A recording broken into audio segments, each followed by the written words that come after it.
नमस्कार। आज का मेरा टॉपिक है राम कौन है। जी हां, राम कौन है ये मैं नहीं पूछ रहा, बल्कि पूछ रहे हैं भारद्वाज ऋषि याज्ञवल्क्य ऋषि जी को। एक समय की घटना है कि भारद्वाज ऋषि याज्ञवल्क्य जी के पास आते हैं और आकर के कहते हैं कि बताइए राम कौन है। याज्ञवल्क्य जी मुस्कुराते हैं और कहते हैं कि दुनिया में दो कारणों से प्रश्न पूछा जाता है, एक तो जिज्ञासावश या फिर किसी की परीक्षा लेनी हो तो। ऋषिवर, आप इतने बड़े ज्ञानी हैं, महापुरुष हैं, मुझे नहीं लगता कि आपको पता नहीं हो कि राम कौन है, इसलिए आप जिज्ञासावश ये प्रश्न नहीं पूछ रहे। दूसरा, आप मेरी परीक्षा भी नहीं ले सकते, क्योंकि आप एक बहुत विनम्र पुरुष हैं, महापुरुष हैं, विद्वान हैं, ज्ञानी हैं, इसलिए आप मेरी परीक्षा भी नहीं ले सकते हैं। न तो आप जिज्ञासा के वश आए हैं, न आप ये जानने के लिए आए हैं कि मुझे कितना आता है। तो फिर आप ये प्रश्न क्यों पूछ रहे हैं, ये मुझे समझ में आ गया। जैसे ही याज्ञवल्क्य जी ने ये उत्तर दिया, भारद्वाज ऋषि भी मुस्कुरा दिए कि प्रभु, जब आपको सब पता है तो फिर मुझे ऐसा क्यों पूछ रहे हैं। फिर भी याज्ञवल्क्य जी कहते हैं कि भारद्वाज जी, आप बताइए आपके मन में क्या शंका है, मैं इसकी कोशिश करूंगा कि मैं आपके प्रश्न का समाधान करूं। तो भारद्वाज ऋषि कहते हैं कि मैं जानना चाहता हूं कि ब्रह्मांड जिसको वर्षों से जप रहा है राम राम राम, क्या यह दशरथ पुत्र राम है या एक परशुराम जो विष्णु के अवतार हुए थे, जो राम से भी पहले हुए थे। परशु हाथ में रखने के कारण वे परशुराम कहलाए। क्या ये वही राम है जिसको दुनिया जपती है राम राम राम, या जिसका वेद पुराण उपनिषद गाते हैं, क्या ये वह राम है। मैं शंका में हूं, कृपया मेरा समाधान कीजिए। याज्ञवल्क्य जी कहते हैं कि ऋषिवर, आप अज्ञानी नहीं हैं, आप जिज्ञासु नहीं हैं, मुझे पता चल गया कि आप ये प्रश्न क्यों पूछ रहे हैं।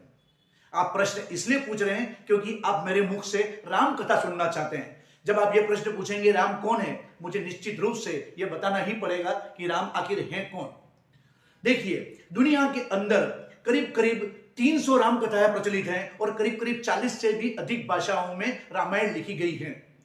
तो फिर इतनी सारी राम कथाएं क्यों कही गई, बार बार इसके पीछे का क्या कारण है।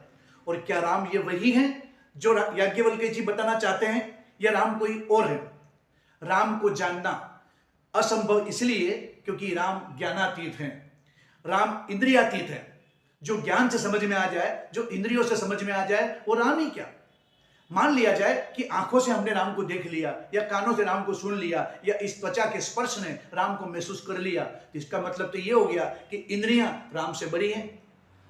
मैं एक सरल भाषा में इसका बताता हूं। मैं मान लो आपको कहूं कि मैंने एक कप के अंदर हाथी को रख दिया, एक छोटा सा कप है, उसको मैंने हाथी को अंदर रख दिया। इसका अर्थ क्या हुआ?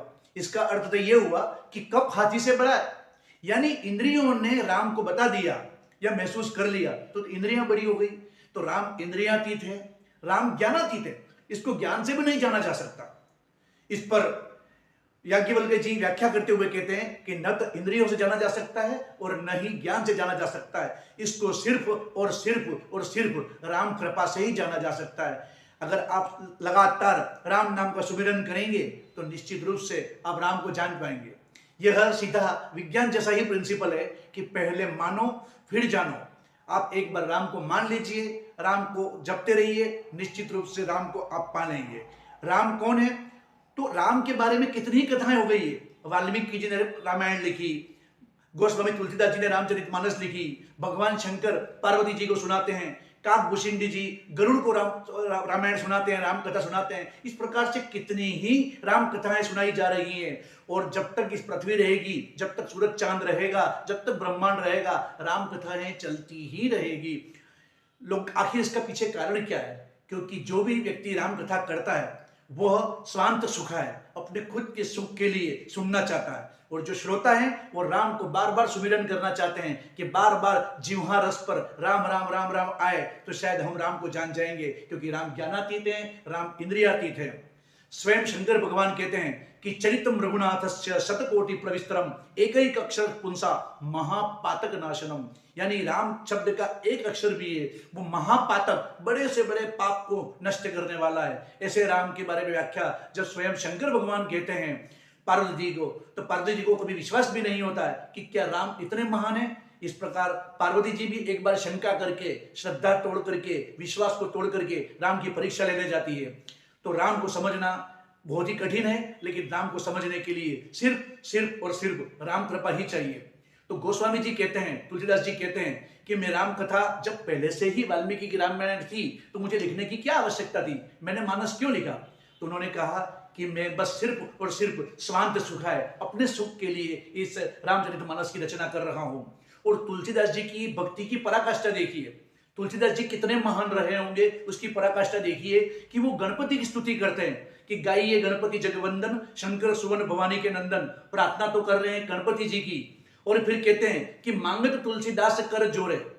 तुलसीदास जी ऐसे भीख मांगते हुए कहते हैं कि मांगत तुलसीदास कर जोड़े, हाथ जोड़ करके प्रार्थना करते हैं, बसहु राम सिय मानस मोरे, आप मेरे मन के अंदर इस प्रकार बस जाओ। गणपति जी को कहते हैं कि आपके मन में इस प्रकार बस जाओ जिस प्रकार राम मेरे मन में बसे हुए हैं। इस प्रकार गणपति जी को भी राम के स्वरूप सक्षम मान करके, समक्ष मान करके तुलसीदास जी कहते हैं कि बस मैं लोभ सवर्ण नहीं कर पा रहा हूं और बार बार राम राम और राम कथा करता रहता हूं।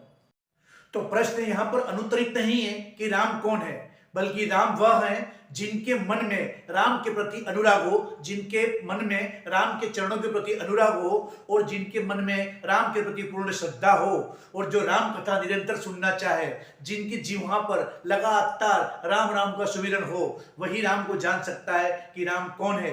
अन्यथा तर्क से, ज्ञान से, बुद्धि से या किसी इंद्रियों से राम को जानना नितांत असंभव है। तो याज्ञवल्क्य जी कहते हैं कि राम को जानने का सिर्फ और सिर्फ एक ही तरीका है, राम के चरणों के प्रति अनुराग। जय श्री राम।